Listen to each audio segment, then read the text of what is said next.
कर वैसे तो मैं बहुत से लोगों की दुश्मनी मोल ले रहा हूं, एक तरह से आप समझिएगा। क्योंकि आ, आप जिस लेवल पर चीजों को देखते हैं, मैं थोड़ा सा उससे अलग देखने की कोशिश कर रहा हूं। आपने देखा होगा कि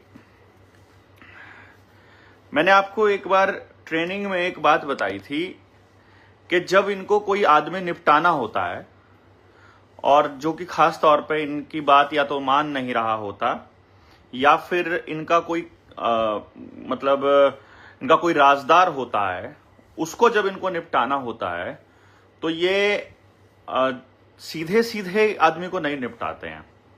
या तो कोई इस तरह का इंजेक्शन लगाते हैं जब यानी कि या तो इस तरह का इंजेक्शन लगाते हैं कि आदमी को पैरालिसिस आए तो उस मीटिंग के पर्टिकुलर मीटिंग के 2 दिन बाद या 24 घंटे बाद आए।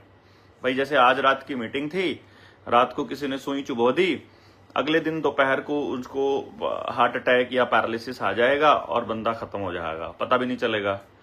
या फिर वो रोड रेस दिखाते हैं कि रोड पर किसी की गाड़ी टकराई, गुस्सा हुआ, गुस्सा होकर के उन्होंने लड़ाई करी और लड़ाई में गुंडे आ गए और उन्होंने चोट मार दी और इस तरह से चोट लग गई।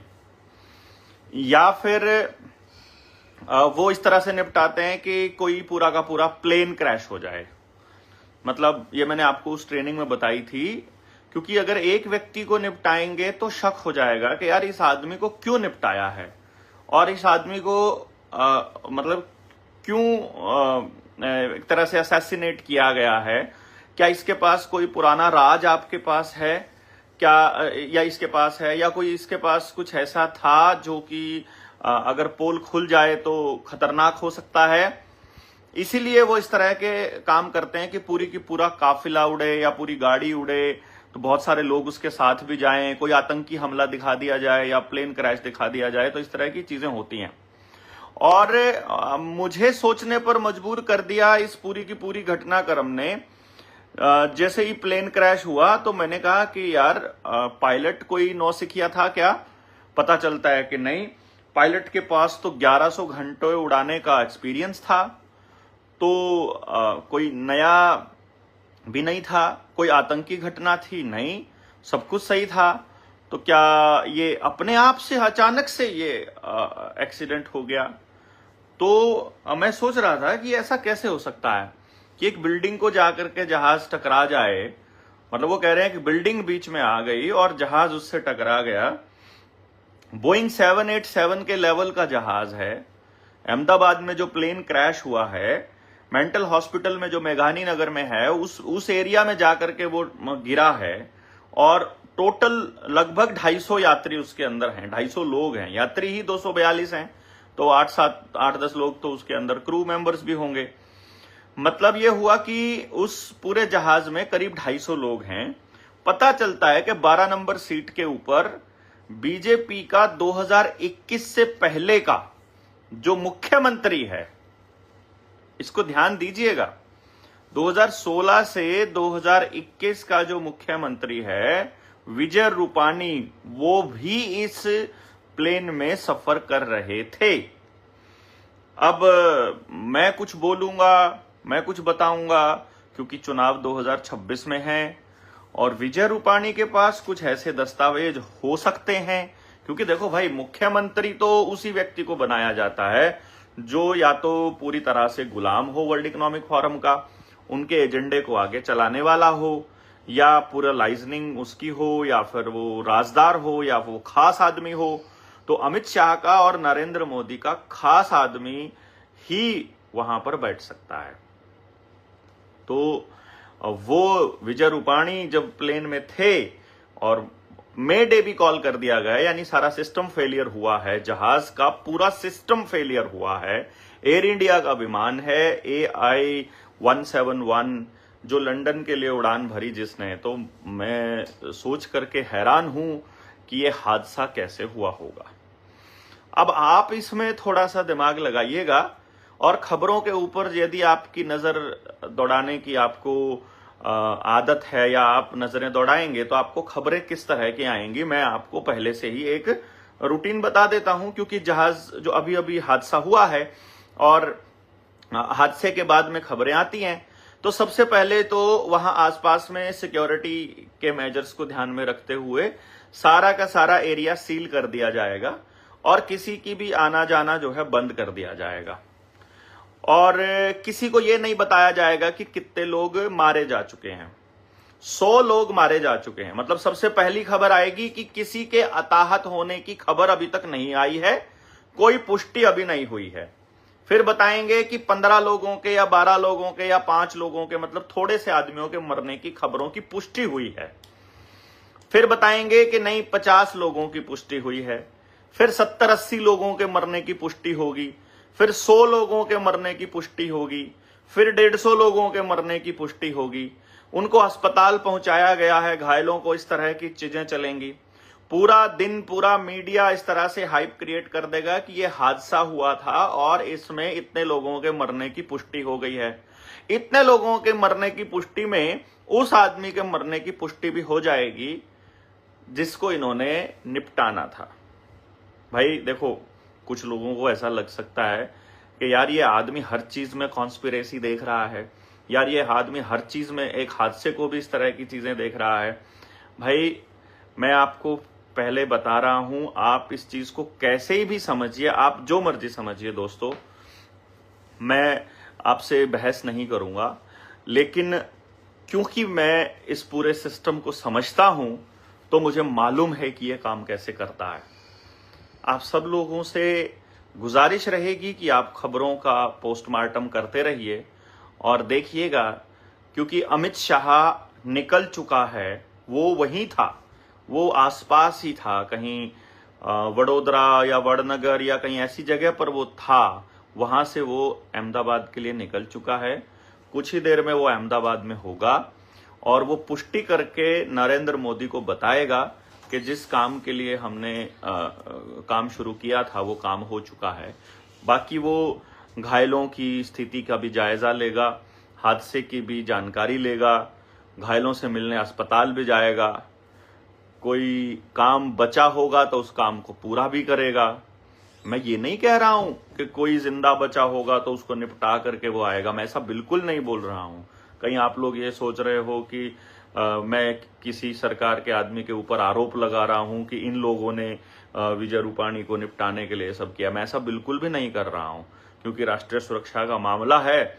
मैं ऐसी कोई बात बोलूंगा तो पुलिस वाले उठा करके ले जाएंगे, तो मैं ऐसी बात बोलूंगा तो लोग भी पागल कहेंगे और हो सकता है कि ये चीज झूठ भी निकले। तो इसलिए मैं ऐसी कोई बात आपके सामने नहीं कहूंगा जिससे कि क्रेडिबिलिटी अपनी खत्म हो, जिससे कि कोई बात अपनी इस तरह की निकल के आए। तो इसके 2 कारण हो सकते हैं। अगर ये हादसा सचमुच हादसा हुआ है तो फिर तो भाई मतलब देखिए, फिर तो एक आम नागरिक होने के नाते हम सब लोगों का ये फर्ज है कि हम दुआ करें कि अधिक से अधिक लोग जो हैं वो सुरक्षित निकलें और जो घायल हैं उनको जरूरी जो है एक सहायता मिले, और जो मृत लोग हैं उनको मतलब उनको सहायता मिले, जितने भी उनके परिवार वालों को हिम्मत दे परमात्मा, उनकी आत्मा को शांति दे कि इस दुख की घड़ी में उनको ये दर्द सहन करने की ताकत दे। साथ के साथ अब जब आप इंश्योरेंस नहीं करवाते होंगे फ्लाइट्स में, तो अब आप इंश्योरेंस भी करवाने लग जाएंगे। 1-2 हादसा करने के बाद में, 1-2 चीजें होने के बाद ही तो आप लोग उसके लिए चलते हो ना। और जो नागरिक उड्डयन मंत्रालय है उसको भी अपने नए नियम बनाने में आसानी होगी कि अब से हादसों को ध्यान में रखते हुए अब तुमको ये सब भी करना पड़ेगा, साथ में ये वेरिफिकेशंस भी करानी पड़ेंगी, ये सब भी जरूरी है। ये यानी कि कुछ भी नया करने के लिए इस तरह की चीजें को इस्तेमाल करता है प्रशासन तंत्र। जो ताकतवर लोग हैं, जो अपनी ताकत का मुजाहरा करते हैं, जो अपनी ताकत को दिखाते रहते हैं, वो लोग इस्तेमाल करते हैं इस तरह के हादसों को नए कानून बनाने के लिए। ये हम पहले से बोलते आ रहे हैं। आप लोगों को एक अलग आवाज जो है मैं कह रहा हूं, इस अलग आवाज का सम्मान इसलिए करना चाहिए कि एक तरह की बात सब कर रहे हैं, उससे अलग बात कहने की मैं हिम्मत कर पा रहा हूं। मुझे नहीं मालूम कि ये बात कहां तक जाएगी और किस लेवल तक लोग समझेंगे, लेकिन मैं एक अलग पहलू आपके सामने रख रहा हूं। ये झूठ भी हो सकता है, ये सच भी हो सकता है। अगर ये सच है तो ये सच बहुत भयानक है और मैं दुआ करूंगा परमात्मा से कि ये झूठ निकले। लेकिन अभी तक की इस यात्रा में पिछले 5-6 साल से जो लोग जानते हैं, या पिछले 8-10 साल से जो लोग जानते हैं, या जो अभी पिछले 3-4 साल से लोग जानने लगे हैं, ऐसे मामलों में बहुत कम चांस रहता है कि मेरी बात गलत रही हो और उसकी जानकारी लोगों तक हम लोग कोशिश करते हैं कि सही पहुंचाई जाए। हमारा मकसद समाज को गलत दिशा में लेकर जाने का बिल्कुल भी नहीं है, लेकिन तस्वीर के एक दूसरे पहलू को मैं आपके सामने रख रहा हूं। आप देखिएगा कि आप इसको कैसे रखते हैं। लेकिन मुझे इतना पता है कि राफेल की जानकारी रखने वाला एक भी व्यक्ति आज जिंदा नहीं है। जो जिंदा है वो राजनाथ सिंह है, वो इस टाइम पे रक्षा मंत्री है। सुषमा स्वराज भी चले गए, पानीकर जी थे जो गोवा के मुख्यमंत्री, उनको भी इसी तरह से, मतलब आप देखिएगा अस्पताल में भर्ती होने के महीने भीतर भी वो सब जो है इस संसार को अलविदा कह गए थे।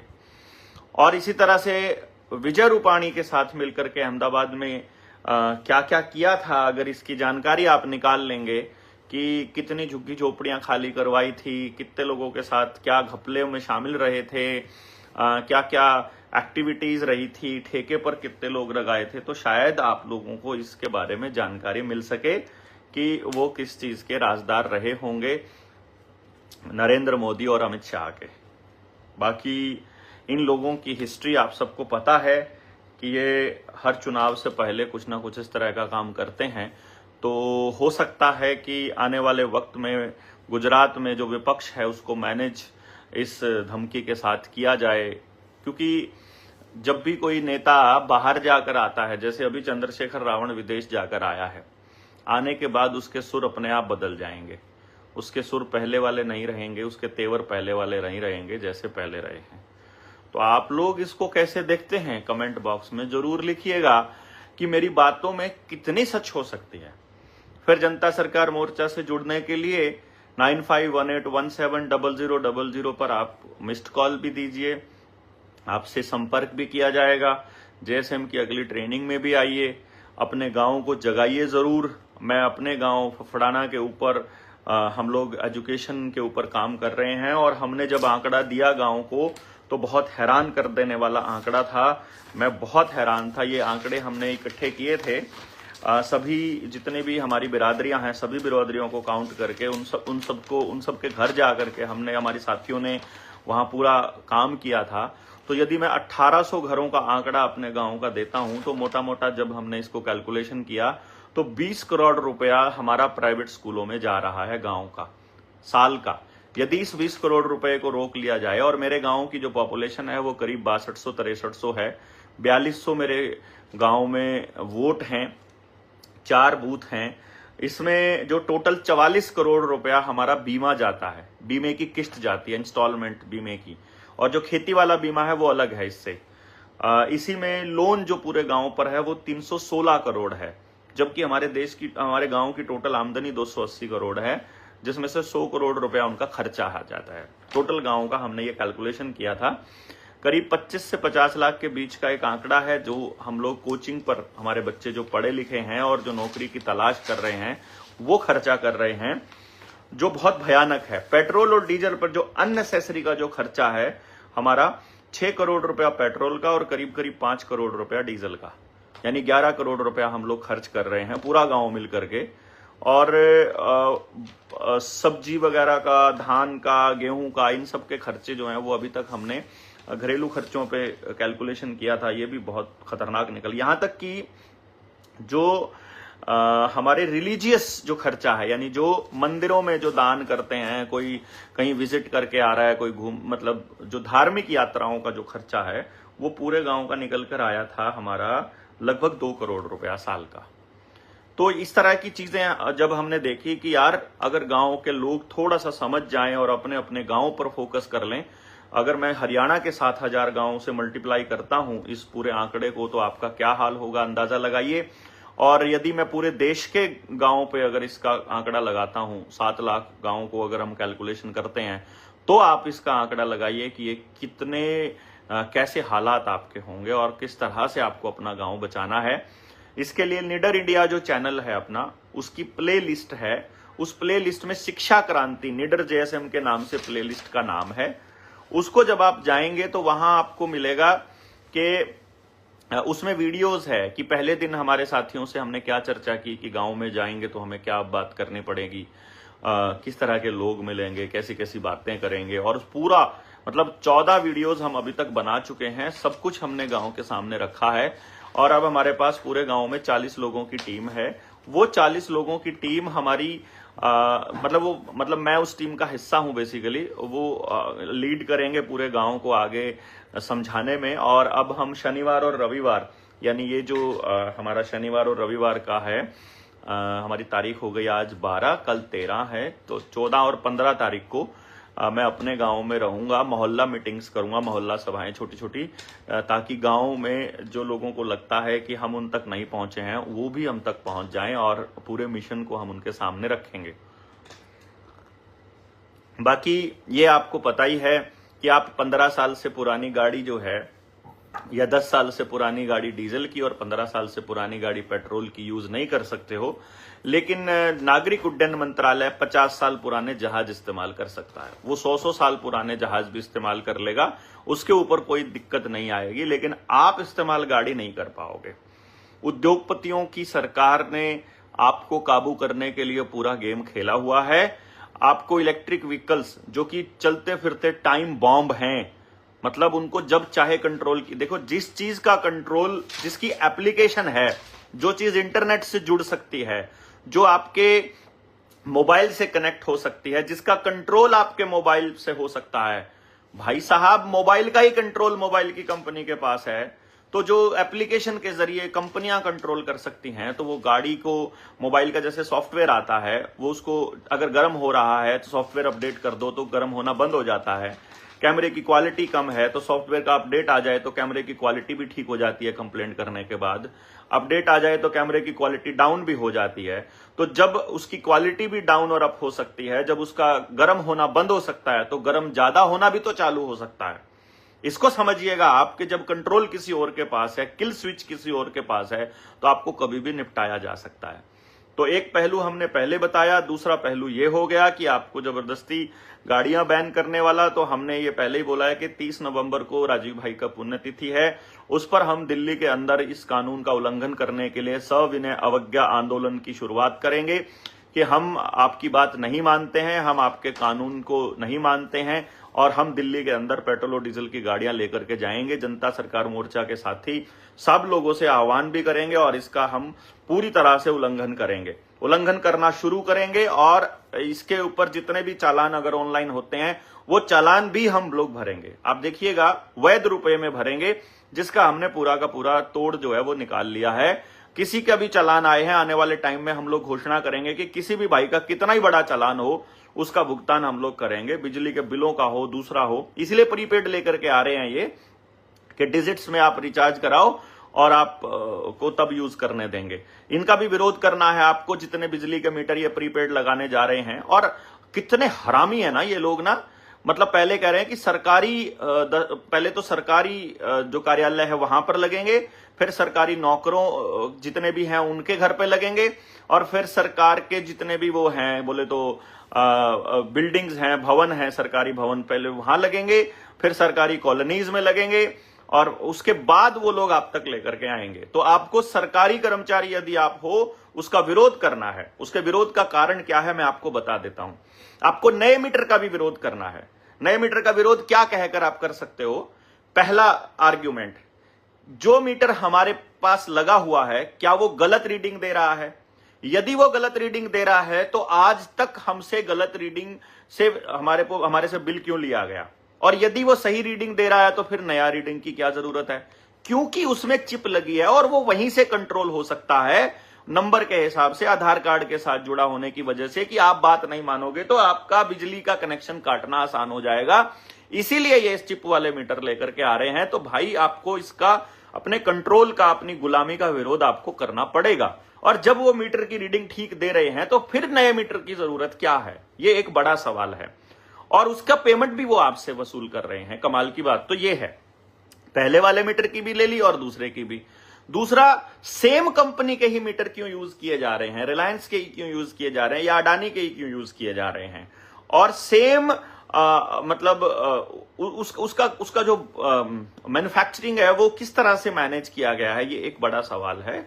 बड़े घोटाले की तरफ लेकर के जा रहा है ये। और अंत में एक बार प्रीपेड हो गया ना, फिर तो आपने नहीं दिया तो बिजली नहीं आएगी, सिंपल। चाहे वो जितना मर्जी जुर्माना लगा दें, फिर आप कुछ नहीं कर पाएंगे। और बड़े लेवल पर इसका विरोध करना जरूरी है। तो दूसरा पहलू ये है जो मैं आपको बता रहा था कि इनका मीटर्स का विरोध करना बहुत ज्यादा जरूरी है।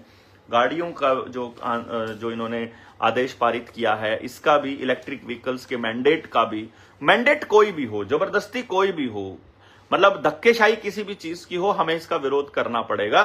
अगर आप इसका विरोध नहीं करेंगे तो फिर बहुत महंगी कीमत आपके बच्चों को इसकी चुकानी पड़ेगी। तो एक पीढ़ी को तो संघर्ष करना ही पड़ेगा दोस्तों। वो पीढ़ी आपके वाली हो या आपकी अगली पीढ़ी हो, ये डिपेंड करता है। ऐसा ना हो कि आप फिर वैसा ही हालात पैदा कर दें कि जैसे पहली जागृति 1857 में आई थी, वो 1857 वाली क्रांति के बाद फिर 1947-90 साल में जाकर के देश आजाद हो। तो कहीं ऐसा ना हो कि आज अगर आप नहीं बोले और पूरे खड़े होकर विरोध नहीं किया तो 90 साल यानी अगली 2 पीढ़ियां आपकी गुलामी में ही गुजार दें। पूरे इतिहास को बदल देंगे तब तक, ये पूरे सिस्टम को बदल देंगे। किताबों से आपका रुझान वैसे ही कम हो चुका है, सब कुछ डिजिटलाइज कर चुके हैं। आप आर्टिफिशियल इंटेलिजेंस के ऊपर निर्भर हो चुके हो। आर्टिफिशियल इंटेलिजेंस से ही पूछते हो उसमें लिख करके कि किसके बारे में आपकी क्या राय है, तो आप उसी को सच्चाई मानने लग जाते हो। एक दिन साइबर अटैक आएगा और सारी जानकारियां धुल करके नई जानकारियां आ जाएंगी और नई पीढ़ी उसी को सच मानने लग जाएगी। क्योंकि एक बार आपने टीवी के ऊपर देखा राजा हरिश्चंद्र की फिल्म, आपको लगा यार बड़ी अच्छी बात है। फिर आपने देखी रामायण, फिर देखी महाभारत, फिर देखा कृष्णा, आपको लगा टीवी तो बहुत अच्छी चीज है, हर घर में होना ही चाहिए। फिर आपने देखा वो केबीसी, फिर आपने बच्चों को भी दिखाना चालू कर दिया। एक बार बच्चों को चस्का पड़ा और फिर अब आपके बच्चे छोड़ते नहीं है स्क्रीन को। ये इस तरह से आपको लपेट देंगे। पहले सारी की सारी सच्ची बातें दिखाते थे, अब सारी झूठ दिखाते हैं। जैसे एक आदमी आपका विश्वास ले लेता है ना कि वो पहले 50 रुपए मांगेगा, फिर कुछ दिनों बाद वापस कर देगा, फिर 500 मांगेगा, फिर 1000 मांगेगा, फिर 5000 मांगेगा, फिर 10,000 मांगेगा, और इस तरह करते करते एक दिन वो आपसे ये 100-200 लोगों से लाख रुपए लेकर के, करोड़ों रुपया लेके भाग जाएगा। और इससे पूरे समाज में एक दूसरे का भरोसा टूटेगा। इसी तरह से वैक्सीन कंपनियों ने किया।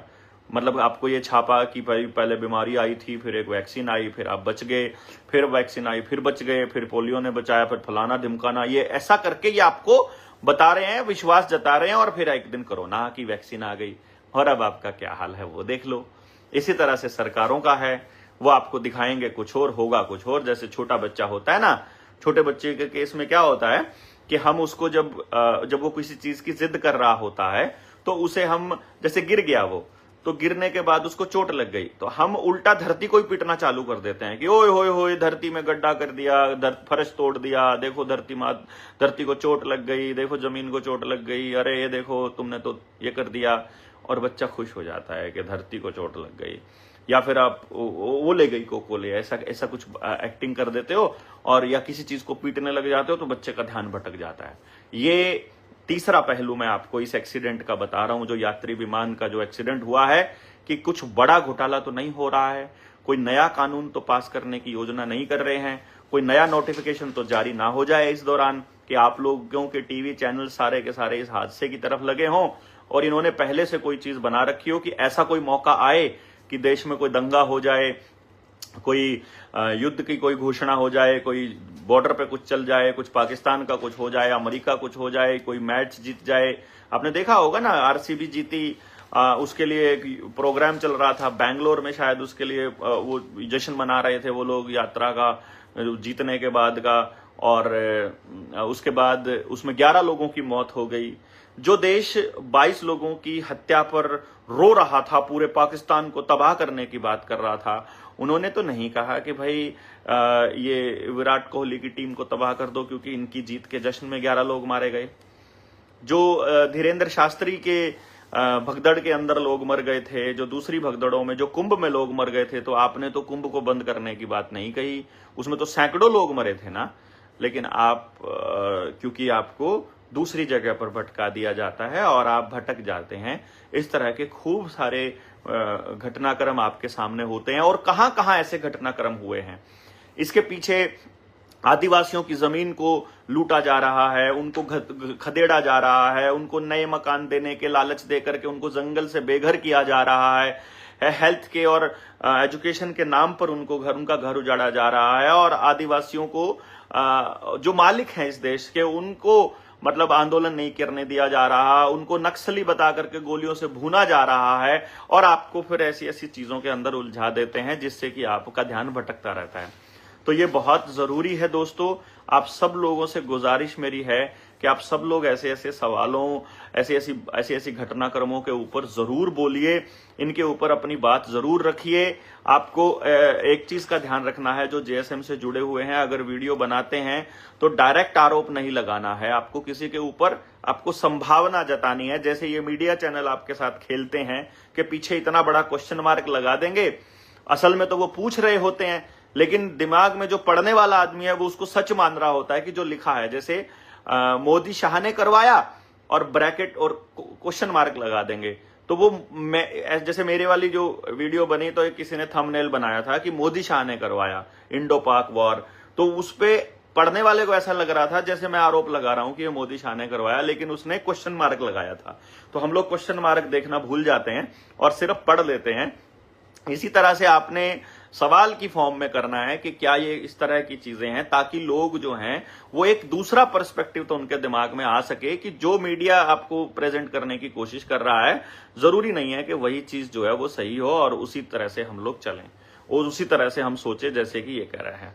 और 9518170000 अपना नंबर है जुड़ने का। आप हमें अगर आर्थिक मदद करना चाहते हैं तो इसी नंबर पर आप भेज सकते हैं, ये करण के नाम से आएगा।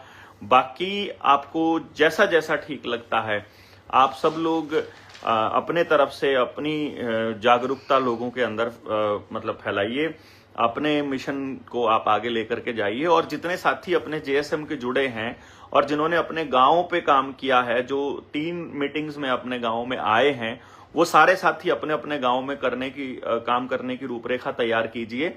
दूसरा, जो अगली ट्रेनिंग में आना चाहते हैं उन लोगों के लिए भी ये एक संदेश है कि आप हमारे अगली वीडियोस का इंतजार कीजिए, जो हम डालेंगे कि किससे आपने संपर्क करना है।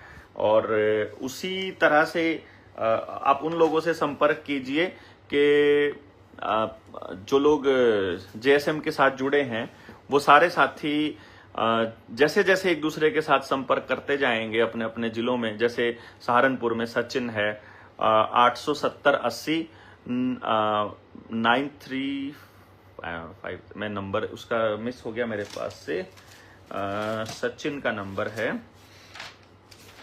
मैं वो नंबर आपके सामने रख दूंगा ताकि आप सारे के सारे लोग उन लोगों से जुड़ पाएं जितने भी साथी हैं। सचिन का नंबर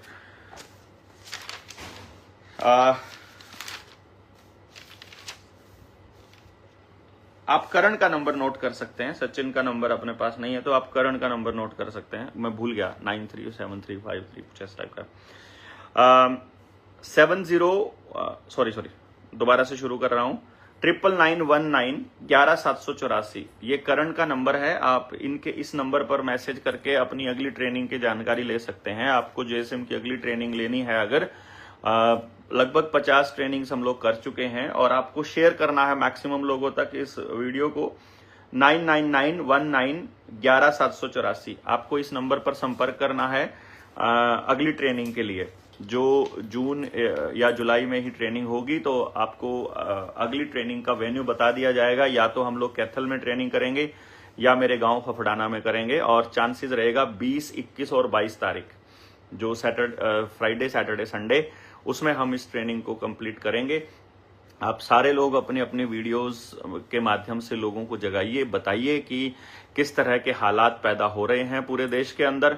और किस तरह से सरकारें आपसे झूठ बोल रही हैं, कैसे प्रोपेगेंडा रच रहे हैं, किसानों की जमीनों से बेघर किया जा रहा है, बुलडोजर चला के उनके घरों को तोड़ा जा रहा है, रोज नौकरियों से निकाला जा रहा है, प्राइवेट लोगों को जो मतलब प्राइवेट नौकरियां ज्यादा दे रहे हैं, वो भी टेम्परेरी हैं, कभी जुड़ रहे हैं, कभी टूट रहे हैं, इस तरह के हालात पैदा हो रहे हैं। तो मुझे लगता है कि आप जितने ज्यादा लोगों को जोड़ेंगे उतना ही अच्छा रहेगा।